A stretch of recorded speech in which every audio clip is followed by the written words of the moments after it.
Last time I told you a story about how I got attacked by two groups of marauding monkeys when I was a younger person. So this next story is probably not going to be that much of a surprise. So a couple of years ago, I was visiting my hometown in the Himalayas, and it was a beautiful day. It was summertime. It was super warm. It was comfortable. It was really nice. And the mountains looked so beautiful. I had to take a picture. And just as I was taking out my phone and, going through the motions, landscape mode, portrait mode, a large Rhesus macaque actually climbed up right up to my shoulder and checked out what I had in my hand, decided that it wasn't interested, and leapt off me. Now, the whole thing happened in a matter of maybe a second, maybe a second and a half. And I'm under the impression that the monkey was probably expecting to find some ice cream. Maybe it saw a reflection at some point, or maybe as I was taking a picture, my phone screen was bright. It assumed I had something to eat. And by the time it got up to my shoulder, it looked down, it realized, okay, this does not interest me at all. I don't give a fuck about this guy's cell phone. I'm just going to get the fuck away. Now, he did that, and seconds later, I realized that there was something liquid on I felt like the strange dripping sensation on my face, and I was like, the fuck is this? So I ran my finger over it, and I realized that it was a little bit of blood. So I took my phone and tried to open the camera and checked out my face and was trying to see what damage the monkey had left. And it turns out it basically left a sharp cut from the top of my temple all the way down to the bottom of my cheekbone. My chin, I'm sorry. And all along the side of my face, there was this thin line. It wasn't a very deep cut. It hadn't really sliced my face open, so to speak. But there was a tiny bit of blood, and I realized at that point, shit, I'm gonna have to go to the hospital. This is something that you're told as a child constantly in the Himalayas. That if you get bitten by a monkey, they're gonna inject you 30, 40 times, and they're gonna inject you in the stomach. That's what they like to say. It's like a fear-mongering tactic for children, just to get them seriously scared of monkeys, and that might just be reasonable. All right. So I walk all the way to the hospital, which is on the other side of town. Now, this being the prime location of the city, the cars are not allowed, and there is no transportation, so you basically have to walk all the way. So walked all the way to the other side of the town, got to the hospital, and here I am sitting in the waiting room for whoever was in charge. Now, several minutes later, a nurse arrived, and after I told them, hey, I blah blah blah, this just happened to me. What should I do next? Do I have to get some sort of tetanus injection? I don't know. So they told me that is 100% right. I would have to get several injections, and I said, all right, then shoot me up, go for it. The nurse wasn't the most competent person in the world. I'm not sure actually if competence even helps in this case, because I had to get jabbed in my face something like 20 times. So it was I think she didn't actually refill the syringe. She just boom, boom, boom, shot all over my face, right around on both sides of the thin line that the monkey had carved on the side of my face. And a couple of times it hurt more than the others. A week later, my face started to develop some numbness. I think it was already there on the first day, and I just was feeling weird about the whole thing and didn't really pay attention. And over time, that numbness basically just stayed and became more noticeable. I talked to some of my doctor friends and told them, hey, blah, blah, blah, this stuff happened to me, and I got... so essentially what they injected was Erig. So in total, I got I believe 3 injections per arm, and I got those, I think, over 2 days. plus the 15 to 20 that I got on my face. So it was a lot of injections. My friend said, "Hey, if it could be that she just missed and she hit a nerve or something, and then that could be permanent damage because there's no known way to fix that stuff, and you can try to take some medication for it, but honestly, in they said that in their experience, it just stays super long, and there's no real easy or straightforward way to get rid of it." And I had to live with that. I mean, it's not a big inconvenience, but it's like feeling like something on the side of your face is there constantly. It's like something is stuck to your face constantly, and that numbness. I wasn't a big fan of that numbness. So life has a funny way of working out. A year and a half or so later, I was just listening to an episode of the Joe Rogan Experience with Paul Stamets. And he said this. The lion's mane stimulates neurite outgrowth and basically extends the nerves from growing compared to baseline. Yeah. So in 7 to 12 days, a substantial up to 22% increase in neurite outgrowth. So this was immediately super interesting to me, and I was wondering if this sort of neurogenesis effect of rebuilding nerves, regenerating nerve cells could really also be applicable for me.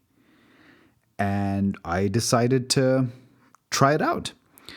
I got it directly from the source. So Paul Stamets has his company, and I just basically bought the product from his website. And a couple of weeks later, the product arrived. I tried it, and for the first day, nothing immediately happened. It took a couple of days. I think it was like the 7th or 8th day, maybe even the 10th day, that I woke up and I had this realization that I think I was just touching my face coincidentally in the morning or whatever, just rubbing my eyes or whatever, and then my hand flicked, and I realized, holy shit, I can feel this, and there's no numbness. And it was a very discrete moment when I realized. I think probably maybe the night before or a few nights before that already the medication had started to do its magic, and it had already fixed the problem somehow. But I just realized it then. And this was such a profound, satisfying feeling to feel like something had worked and something had my body had repaired itself somehow with the assistance of this medication. And I was super happy. A few days later, I was traveling and I forgot the pills at home, these capsules. And I was like, I wonder if this is going to come back. And just as an experiment, because it is quite expensive, at least shipping them halfway around the world probably doesn't make it cheaper. And I decided to lay off it for a week. And the effect continued. My numbness was gone, and it stayed that way. So I immediately started to resume taking the medication, and I took it for like a month, 2 months, and then in my other travels, at some point I forgot to reorder, and then I just sort of forgot about it after a while. 6 months in, 8 months in, that numbness continued to be gone. And one time I was re-listening to old podcasts, and I found that episode, and I really strongly recommend that you listen to the entire episode, even if you aren't really particularly into science. I think you can take a lot away from that episode. At this point, even several months later, I still had the benefit of that medication. And I was like, you know what? If this was so potent for me for that small issue that I had, like superficial kind of small amount of numbness that I had in my face, I wonder if everything else he's saying about this is also real. And most of it was about the dementia and the Alzheimer's and how lion's mane potentially can protect you against them. And I was like, okay, that makes sense. Unfortunately, 2 of my friends, one of them is a super close friend of mine, their parents are suffering from dementia. It's 2 separate people, not related to each other, and both kind of discovered this over a short period of time. And in both cases, their parents progressed rather acutely. The symptoms escalated within a matter of 6 to 8 months. And I was in a situation where I was hearing about this. And that kind of re-triggered that sentiment. Hey, maybe it worked the last time. Paul Stamets is clearly a credible person. He makes a fantastic product. It was too expensive because of the import duty and getting it shipped and everything. And I decided, you know what, I'm just going to continue taking this particular medication, at least for myself. And also, of course, recommended it to both of my friends to consider for their parents. And I decided to start taking this supplement. Now, what I went with was, in this case, a locally made product. And I cannot really say that it had a super strong impact on me positively, at least anything that I can tell. But of course, I think this is probably going to be helpful long term. However, after not using the medication for, I believe maybe there was like a 1.5 or 2 years gap, some numbness had returned. And the second extract that I was using, the one that was locally made, that didn't help me that much. It could be that maybe it's just a smaller concentration, maybe it takes more time, whatever. I do believe that at some point I will reconsider the original product made by Paul Stamets' company. I really genuinely believe that that was a high quality product.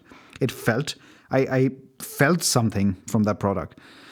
And if you know somebody who has neurological damage, if you yourself or somebody in your family, you want to protect somebody in your family from either, if they're already suffering from some sort of nerve damage, you want to help them recover, or just generally want to protect yourself from dementia and Alzheimer's, or your friends and family, I believe there is potential.